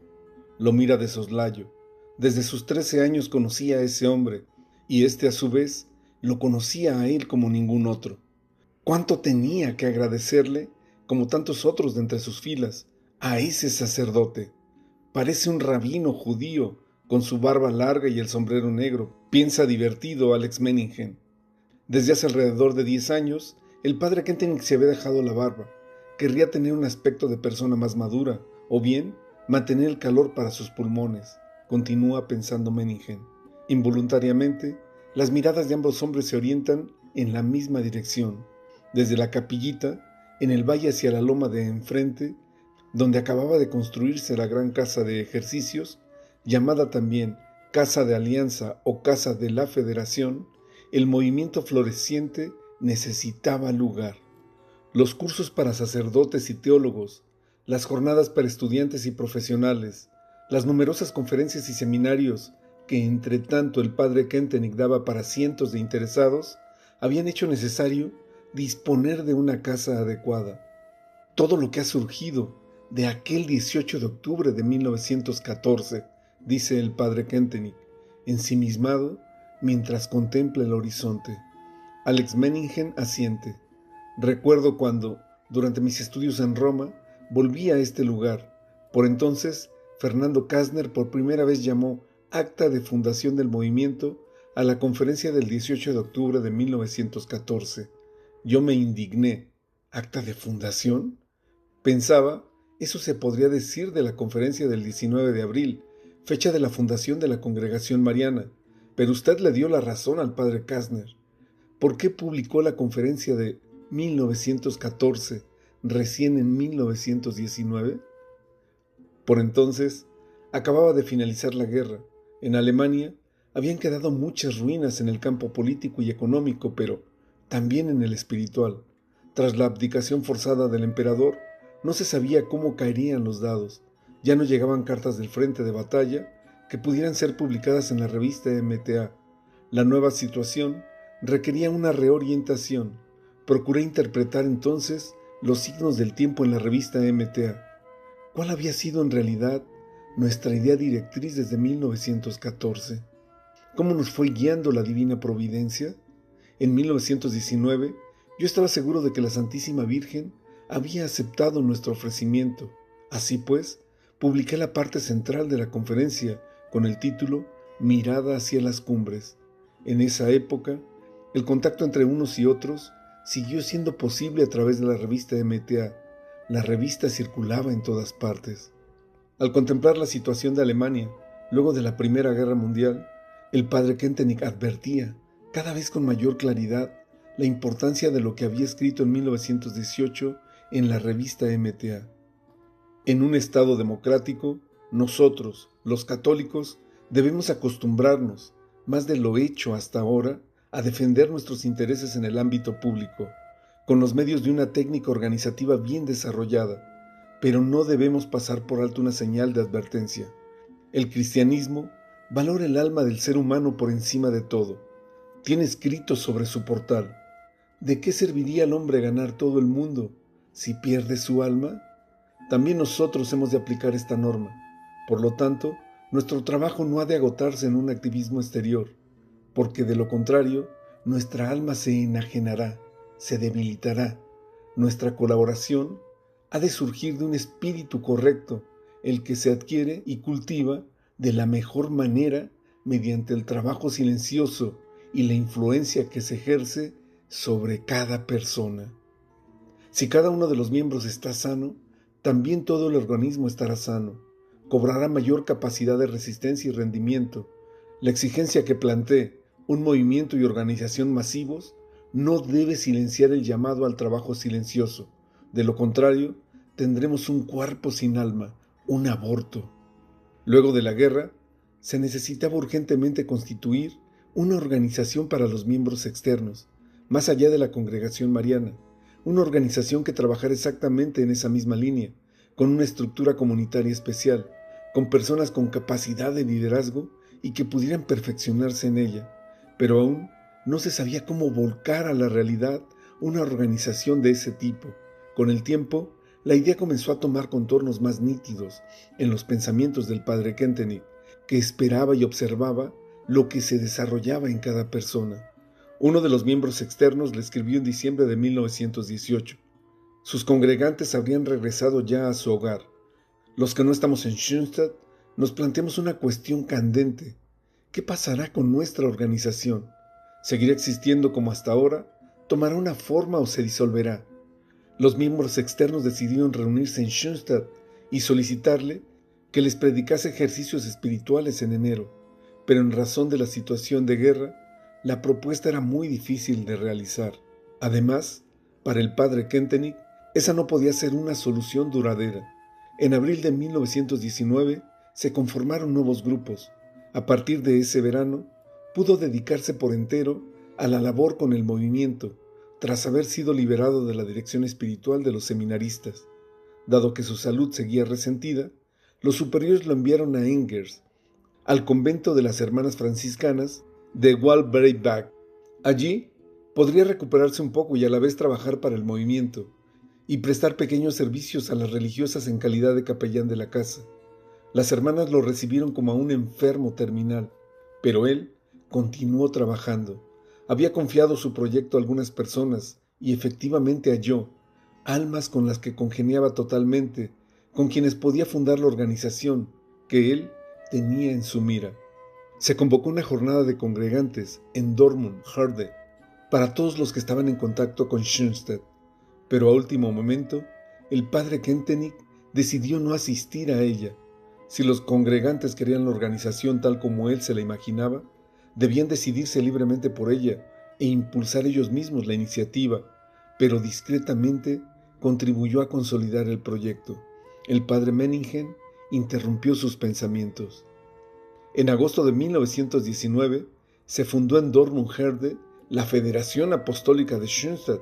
Usted no asistió, pero algunos de los jefes me contaron que estuvo espiritualmente bastante presente. Sí, a través de almas con las que congeniaba. Por esa vía, Schoenstatt creció más allá del seminario y de la congregación mariana. El padre Kolb pasó a ser protector de la Federación Apostólica, en un principio conformada solo por varones, y puso la capillita y la casa antigua a disposición de la nueva organización, la Federación. Fueron necesarios debates largos y acalorados para acordar cuál debía ser la verdadera meta de la Federación. En virtud de la situación de aquellos tiempos, se planteó en primer lugar la pregunta de si no había que comprometerse política o socialmente. Poco a poco se fue cristalizando la postura del padre Kentenich, más profunda y más sólida de cara al futuro. En tiempos en los que en toda Europa las monarquías retrocedían y eran reemplazadas por democracias, las decisiones ya no se tomarían más verticalmente, vale decir, por una autoridad solitaria ubicada en la cúspide, sino mediante la votación de la mayoría. Para él, ambas formas de gobierno provenían de Dios, pero la democracia suponía un tipo de hombre que había que capacitar para el ejercicio de dicha democracia. Por eso, mucho dependía de que hubiese una élite intelectual, pero sobre todo moral, que ejerciera una influencia positiva sobre la masa y de que se formase a las personas para que fuesen capaces de elegir con libertad y tomar decisiones.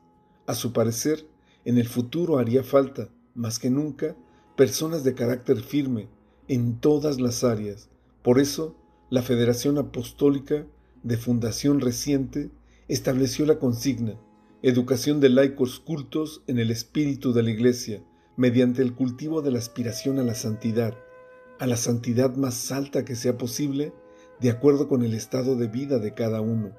Esto no significaba otra cosa que la promoción de un cristianismo de perfil nítido, creíble, a través de una comunidad de dirigentes de rasgos originales. El padre Kentenich recuerda vívidamente todos esos procesos y continúa la conversación. Siempre mantuvimos la meta de formar personalidades libres y firmes, en virtud de una responsabilidad íntima por el mundo. Alex Menningen se recuesta sobre el respaldo del banco. Luego de la guerra, todos hablaban de mejorar y renovar todo, pero recurriendo mayormente a medios puramente exteriores. El padre Kentenich agrega: eso se contraponía a nuestra primera intención. Era cultivo falso del exterior, con descuido de la vida interior. Me interesaba el cultivo del mundo interior, del microcosmos, y desde allí transformar la sociedad. Este es el lugar. El padre Kentenich señala la zona del corazón en su pecho, donde más puedes trabajar, el mundo que puedes y debes transformar primero. Allí, donde haya cristianos creíbles y capaces de liderazgo, se podrá cambiar el mundo en todas sus áreas, en la política, la economía, la cultura o la educación. La condición para una renovación social no es la revolución, sino la formación de hombres que sean auténticas personalidades. Pero hombres así no caen del cielo. Por eso la Federación, en cuanto comunidad de jefes, impone determinadas obligaciones a sus miembros.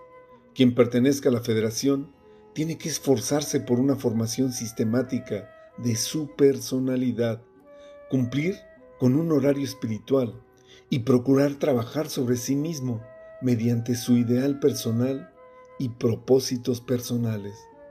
Muchos valoran Schoenstatt, aprecian el santuario original de la Madre tres veces admirable y las ideas pedagógicas, pero estas obligaciones les resultan muy elevadas. Pues bien, por eso desde 1920 existe la Liga Apostólica. Las personas tienen diferentes tendencias en lo que concierne a la socialización, de ahí que sean necesarias diferentes formas de vinculación para promover la maduración de la personalidad. Por otra parte, hay hombres que no pueden desarrollarse con vinculaciones demasiado fuertes, porque se sienten demasiado presionados, coartados por ellas. Ambas organizaciones, pero sobre todo la Liga, llevan la corriente de vida y las ideas de Schoenstatt a los ambientes más amplios de la Iglesia y de la sociedad. Sí, pero es fundamental para ambas formas de comunidad recordar lo siguiente: lo que nuestro tiempo necesita, por no decir lo único que necesita, son santos nuevos, santos grandes, convincentes, cautivadores, y si no santos, ciertamente hombres nuevos, hombres íntegros, cristianos nuevos, verdaderos, de vida interior, perfectos. Desde el principio hemos renunciado a conformar un movimiento de masas. Mantengámonos fieles a esa modalidad. De lo contrario, nuestra pequeña comunidad podrá dejarse tentar fácilmente por decisiones falsas y desalentadoras. Las exigencias que planteamos son tan profundas que relativamente pocas serán las personas que se dedican a perseverar fielmente en nuestras filas. Bueno, responde el padre Menningen, no somos tan pocos. El movimiento ha crecido bastante. No es contradictorio trabajar a escala individual o en pequeños grupos, en tiempos en los que adquieren más y más influencia los movimientos masivos como el movimiento feminista, el movimiento juvenil o el movimiento socialista.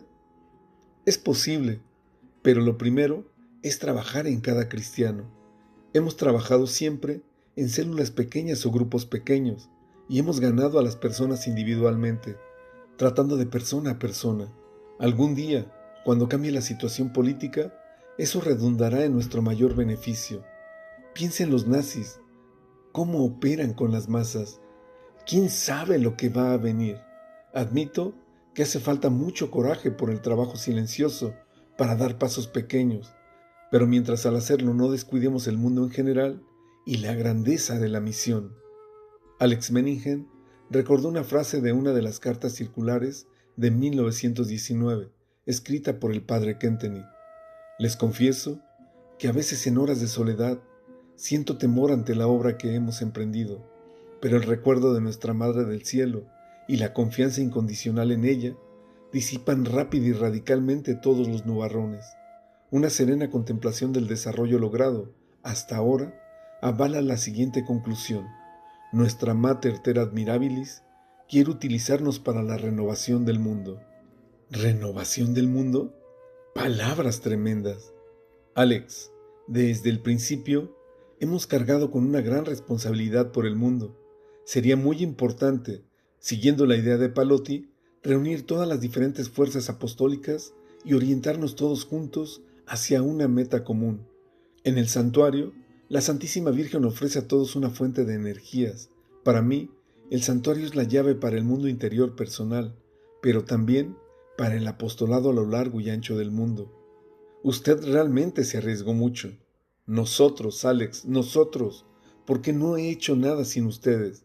Como decía Nietzsche, hemos edificado despreocupadamente nuestras ciudades al pie del Vesubio. Somos hijos de la guerra. La obra surgió en la guerra y seremos siempre hijos de la guerra, rodeados de peligros y acostumbrándonos a la lucha. Si no hay más luchas, esa será la mejor prueba de que no hemos cumplido nuestra tarea. En otro orden de cosas, usted ha generado mucha inquietud entre los schoenstattianos con su frase: a la sombra del santuario codecidirán los destinos de la Iglesia por siglos. Ay, Alex, eso solo lo puede entender quien haya seguido el desarrollo de estos tiempos y la historia de nuestro movimiento, y quien comprenda que hay que formular las cosas provocativamente para que susciten vida. ¿Vale decir que la frase tenía solo una intención pedagógica? No, está dicha en serio. Estoy firmemente convencido de que Dios espera de Schoenstatt cosas grandes en relación con la renovación de la Iglesia, con tender puentes entre la Iglesia y la sociedad, entre el clero secular y los laicos, entre religiosos y laicos. Verás cómo el futuro pondrá de manifiesto qué iniciativa titánica quiere promover la Santísima Virgen desde su santuario. Pero, ¿no es ya hora de marcharse? El padre Kentenich toma en mano su reloj de bolsillo y levanta la tapa, sobre la que está grabada la imagen del rostro de Cristo, coronado de espinas. No, aún queda tiempo. Alex Menningen vuelve a observarlo fijamente. ¿De dónde saca este hombre tal seguridad? ¿Cómo puede afirmar cosas que luego efectivamente se verifican? ¿No hay algo de profeta en él? Alex Menningen tiene aún en la punta de la lengua una pregunta que plantearle.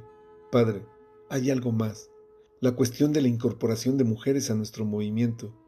Una sonrisa de satisfacción, con un dejo de picardía, se dibuja en su rostro. Intuye hacia dónde apunta su colaborador. Seguramente estás pensando en lo que dijo el padre Horstmann en la jornada de Bernkastel, que el deseo de ciertas mujeres de incorporarse a la Federación Apostólica sería una iniciativa funesta, que la cuestión de la mujer acabaría con la Federación. No pensaba en eso ahora. ¿Sabes? Cuando por entonces, poco después de la guerra, Gertrude von Bullion vino a Schoenstatt y solicitó la incorporación a la Federación, en un primer momento yo también vacilé, pero hoy estoy contento de haber seguido esas señales de la divina providencia. Ella y María Christmann fueron las primeras mujeres en hacer su consagración a la Federación en 1920. Es cierto, la rama femenina creció con rapidez y trabajaba fecundamente. Hay que admitirlo, los miembros de la rama femenina, tanto Federación como Liga, constituyen un grupo notable formado por mujeres destacadas. En cambio, en el caso de las hermanas de María, cuando veo a una u otra, no me lo tome a mal, padre, pero yo tengo otra idea de lo que son mujeres maduras, cuando pienso en mi madre. Alex, espera un poco y verás. Lo que crece lento, crece bien. Lo que tú consideras inmaduro es quizás más bien una actitud filial y natural que es fundamento importante para toda relación personal con Dios. También, en el caso del varón, la madurez maternal que tú echas de menos viene con los años. Recuerda con qué rapidez la comunidad de las Hermanas de María creció en solo 3 años. Hay casi 200 miembros distribuidos en 20 casas filiales.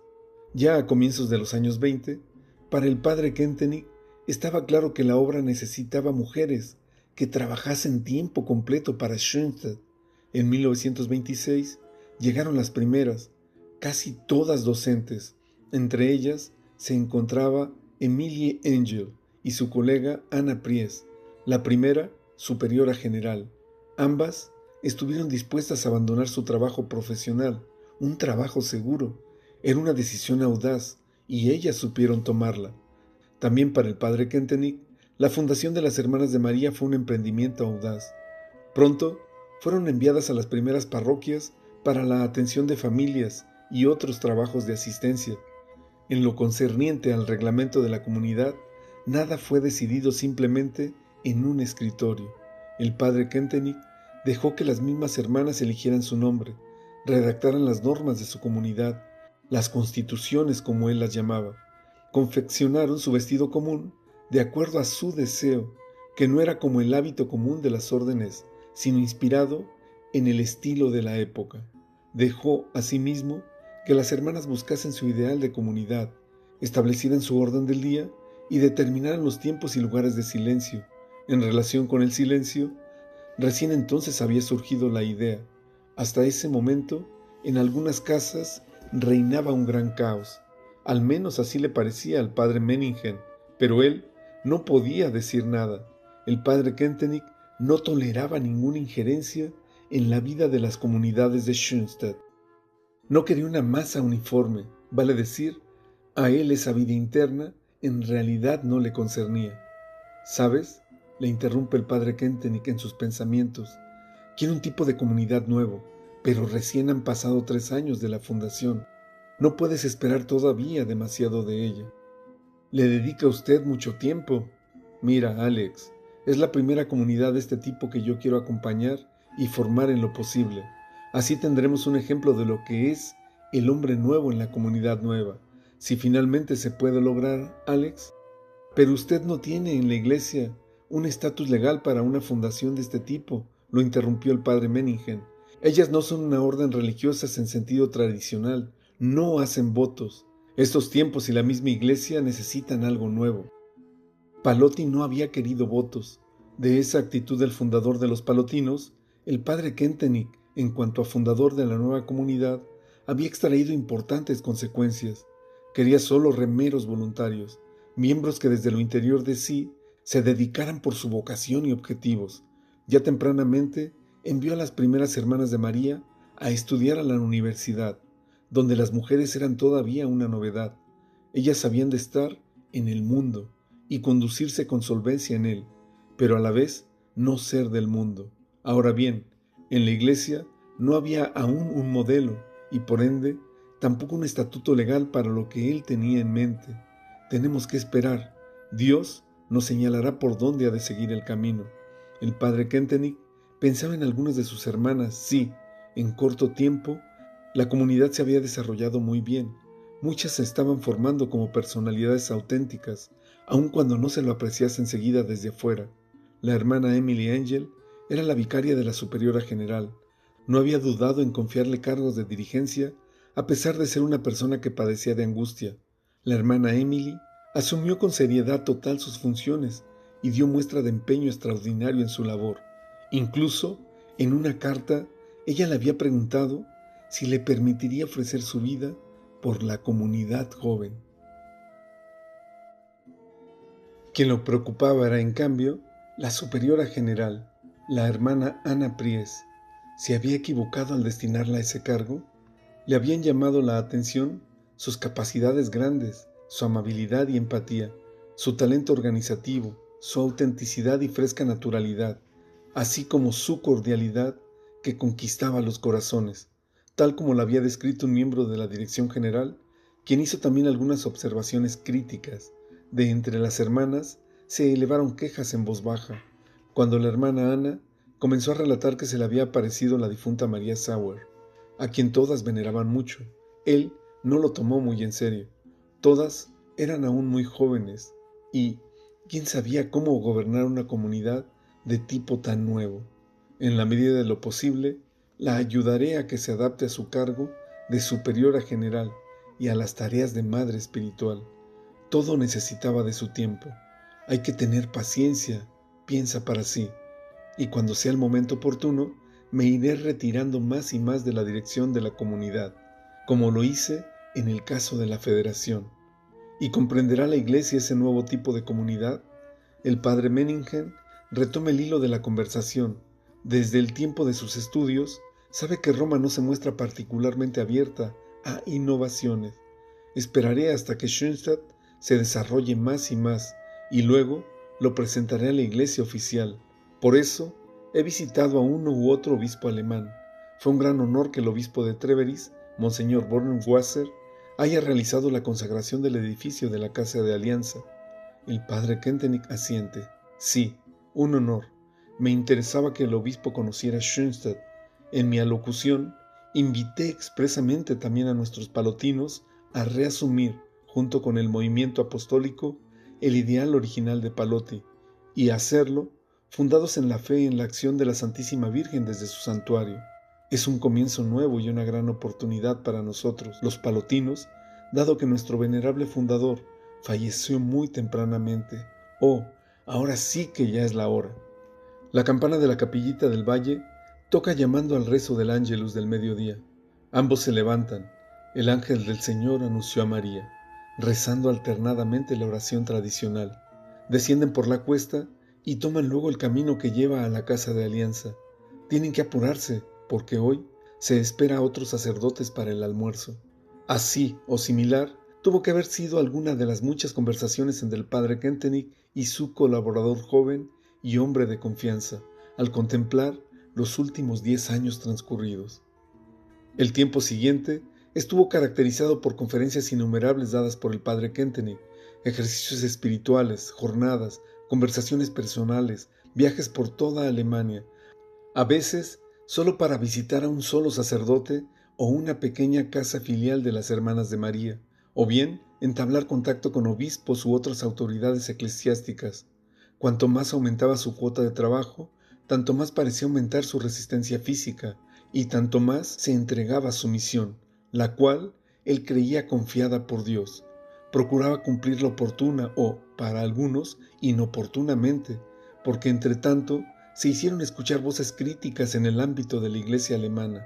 Lisa y llanamente, era algo inusitado que un movimiento espiritual se desarrollase y adquiriese tal influencia en la Iglesia sin haber sido iniciado, promovido por los obispos u organismos eclesiásticos oficiales.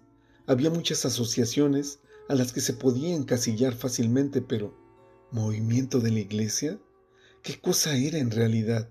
Schoenstatt fue precursor en Alemania. Toda corriente de renovación espiritual era vista primero con escepticismo, porque ya se había asistido a experimentos fallidos y se los temía. Pero también de parte oficial había ecos positivos sobre el movimiento joven de Schoenstatt. En Alemania, en todas partes, el padre Kentenich daba jornadas pedagógicas y era un conferencista solicitado por los sacerdotes de la Iglesia y del mundo intelectual más diversos. Por ejemplo, en 1932, el director de la Asociación Juvenil le escribe: 320 participantes en la jornada pedagógica. Increíble pero magnífico. Es algo nuevo en la historia de la Iglesia. La crónica nos dice que entre los años de 1919 y 1932, el padre Kentenich dio casi 400 jornadas y ejercicios espirituales, sin contar más de 530 conferencias individuales y alocuciones que pronunciaba, más incontables visitas y entrevistas. Año tras año se ampliaba el área de acción del movimiento de Schoenstatt.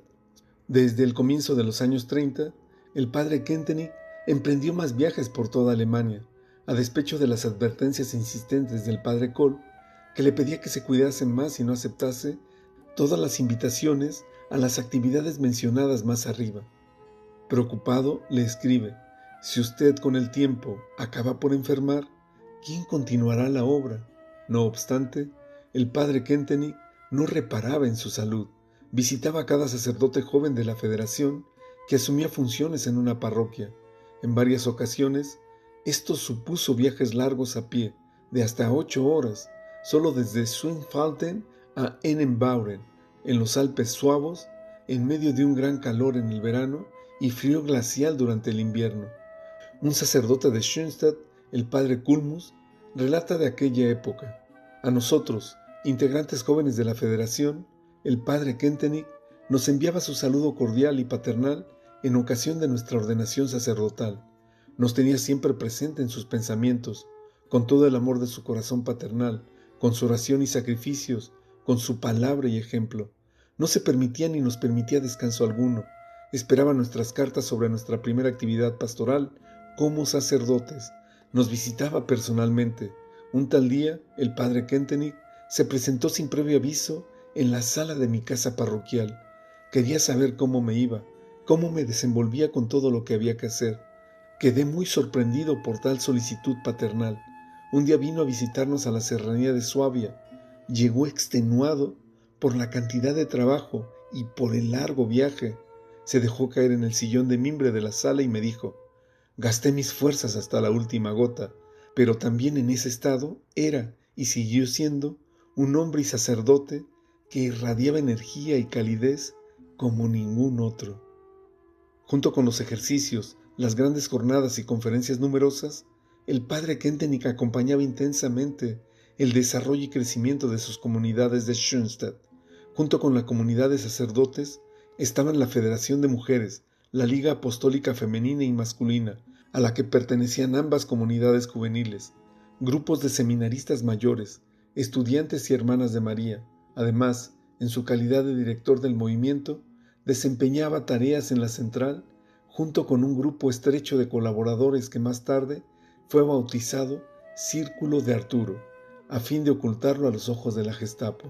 A ello hay que agregar que el padre Kentenich atendía también a muchas personas que venían a Schoenstatt o se encontraban casualmente con él en sus viajes, pero él dominaba el arte de delegar tareas y de ese modo suscitaba y promovía talentos. Así pues, se fue desarrollando el movimiento de Schoenstatt y tomó contacto con los sectores más variados de la sociedad y de la Iglesia. Al mismo tiempo, un frente de tormenta que el padre Kentenich percibió y ya no lo dejó descansar, comenzó a asomarse en el horizonte. El nubarrón del nacionalsocialismo se fue cerniendo sobre toda Alemania. ¿Quién domaría ese volcán?